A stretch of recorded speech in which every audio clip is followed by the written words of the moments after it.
নমস্কাৰ, মই পৰফুট খুৰ আৰু স্বাগতম জনাইছোঁ আপোনাৰ মোৰ অৰ্থাৎ আমাৰ চেনেললৈ নামজাৰ নিশাৰ কথা কোমল। আশা কৰোঁ আপোনালোকৰ দিনটো খুবেই সুন্দৰভাৱে অতিবাহিত হ'ল।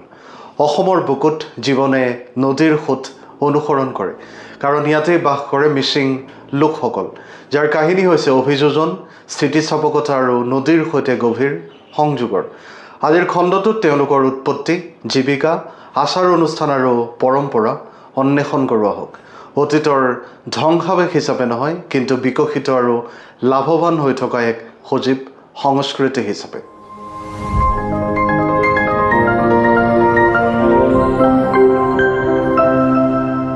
এসময়ত মিৰি নামেৰে পৰিচিত মিচিংসকলৰ বংশৰ সূত্ৰ অৰুণাচল প্ৰদেশৰ পাহাৰৰ পৰাই বৃহত্তৰ তিব্বত বাৰ্মিজ পৰিয়ালৰ টানি গোটৰ অংশ হিচাপে তেওঁলোকে শতিকা আগতে অসমৰ সমভূমিলৈ নামি কাহিনীৰে সমৃদ্ধ ভূমিলৈ প্ৰব্ৰজন কৰিছিল। মিচিঙৰ অৰ্থ হ'ল পৃথিৱীৰ মানুহ, আৰু সঁচাকৈয়ে তেওঁলোকৰ পৃথিৱীখন ব্ৰহ্মপুত্ৰৰ মাটি আৰু স্থানান্তৰিত সোঁতৰ সৈতে গভীৰভাৱে জড়িত হৈ আছে। আধুনিকতাৰ পৰা পিছুৱাই যোৱা বহু জনগোষ্ঠীৰ দৰে নহয়, মিচিংসকলে নদীখনৰ অনিশ্চয়তাক আঁকোৱালি লৈছিল। ওখ বাঁহৰ খুঁটাৰ ওপৰত নিৰ্মিত তেওঁলোকৰ পৰম্পৰাগত চাংঘৰবোৰ ওপৰলৈ উঠি অহা পানীৰ ওপৰত নিৰাপদে থিয় হৈ ৰয়। এই অনন্য ঘৰবোৰে নদীখনৰ বিষয়ে সম্প্ৰদায়টোৰ গভীৰ বুজাবুজি আৰু ইয়াৰ পৰিৱৰ্তিত ছন্দৰ সৈতে জীয়াই থকাৰ ক্ষমতাক প্ৰতিফলিত কৰে।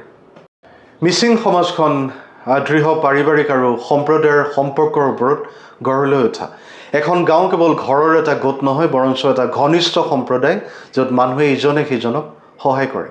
দলুং কেবাং বা গাঁও পৰিষদে বিবাদ নিষ্পত্তি আৰু পৰম্পৰাগত ৰীতি নীতি ৰক্ষা কৰাত গুৰুত্বপূৰ্ণ ভূমিকা পালন কৰে। দৈনন্দিন জীৱনে কাম, উদযাপন আৰু সম্প্ৰদায়ৰ কাৰ্যকলাপৰ মিশ্ৰণ ঘটাই মানুহৰ মাজত বন্ধন শক্তিশালী কৰে। সময়ৰ লগে লগে মিচিংসকলৰ মাজত পাৰিবাৰিক জীৱন সলনি হৈছে।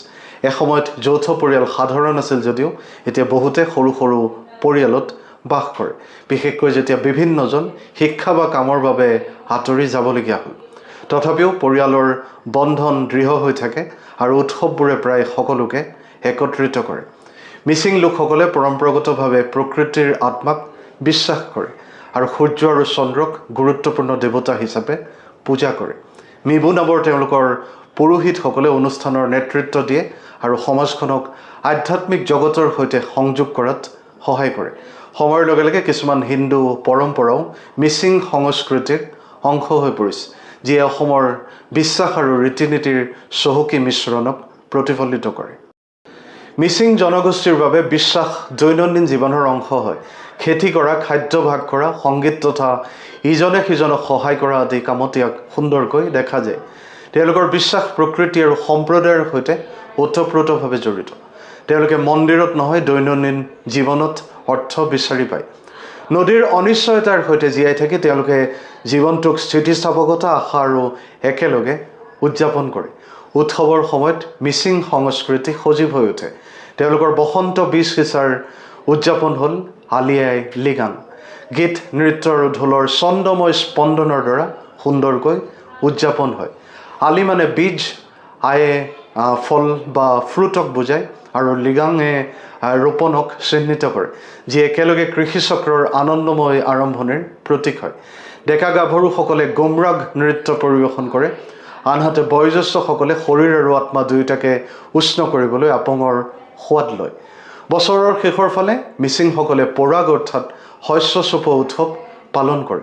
ভোজ ভাত, সংগীত, নৃত্য আৰু সম্প্ৰদায়ৰ সমাৱেশৰ জৰিয়তে মানুহে ভাল শস্যৰ বাবে ধন্যবাদ জনায়।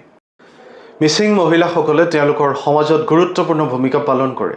সৰুৰে পৰা বহুতে বয়ন শিকে, নিজৰ সংস্কৃতিক প্ৰতিফলিত কৰা ৰঙীন বস্ত্ৰ আৰু কাপোৰ তৈয়াৰ কৰাৰ লগতে পৰিয়াল পোহপাল দিয়াত সহায় কৰে।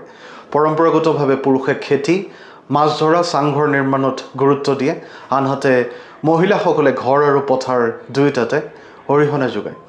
যদিও পৰম্পৰাগত লিংগ ভূমিকা আছে, সামূহিক জীৱন নিৰ্ভৰ কৰে পুৰুষ আৰু মহিলাৰ উভয়ৰে কাম আৰু অংশগ্ৰহণৰ ওপৰত। কৃষি হৈছে মিচিং জীৱনৰ মূল ভেটি। ধান খেতি, শাক পাচলি, পশুপালন, মাছ ধৰা আৰু বনজ উৎপাদনে দৈনন্দিন প্ৰয়োজনীয়তা পূৰণ কৰে।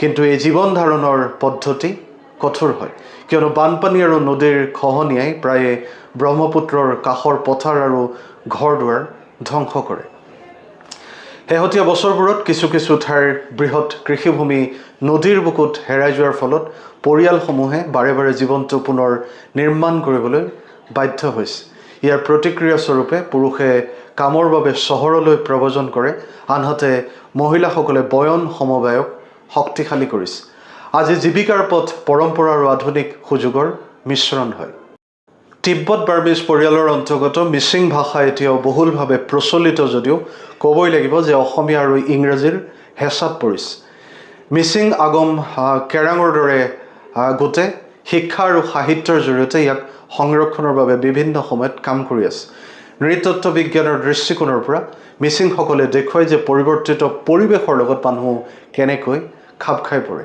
তেওঁলোকৰ ঘৰ ঋতুভিত্তিক আচাৰ ব্যৱহাৰ আৰু ভাগ বতৰা কৰা পৰম্পৰাই স্থিতিস্থাপকতাৰ এক শক্তিশালী সংস্কৃতিক প্ৰতিফলিত কৰে তেওঁলোকে জীৱিকাৰ বাবে কৃষিৰ সৈতে বজাৰৰ কাৰ্যকলাপৰ সংমিশ্ৰণ ঘটায় আনহাতে সামূহিক জীৱন সহযোগিতা আৰু ভাগ বতৰা কৰা ৰীতি নীতিৰ দ্বাৰা গঢ় লৈ উঠে আধ্যাত্মিকভাৱে তেওঁলোকে প্ৰকৃতিক পৰিয়াল হিচাপে লয় সূৰ্য আৰু চন্দ্ৰক আত্মীয় হিচাপে আৰু নদীক দাতা আৰু গ্ৰহণকাৰী দুয়োটা হিচাপে বানপানী আৰু পৰিৱৰ্তনৰ মাজতো তেওঁলোকৰ সংস্কৃতিৰ বিকাশ অব্যাহত আছে তেওঁলোকৰ কাহিনী মানুহ আৰু প্ৰকৃতি পৰম্পৰা আৰু পৰিৱৰ্তন অতীত আৰু ভৱিষ্যতৰ মাজত ভাৰসাম্য ৰক্ষাৰ কাহিনী এই কথাৰে আজিৰ এই খণ্ডটো সামৰিছোঁ আশা কৰোঁ আপোনালোকে আদৰি ল'ব লগতে আপোনালোকৰ মতামত আগবঢ়াব আৰু চেনেলটো নিশ্চয়কৈ ছাবস্ক্ৰাইব আৰু ফ'ল' কৰিব পুনৰ লগ পাম এক নতুন আৰু আকৰ্ষণীয় বিষয়ৰ সৈতে ভগৱানে আপোনালোক সকলোৰে মংগল কৰক আজিলৈ আহোঁ শুভৰাত্ৰি ধন্যবাদ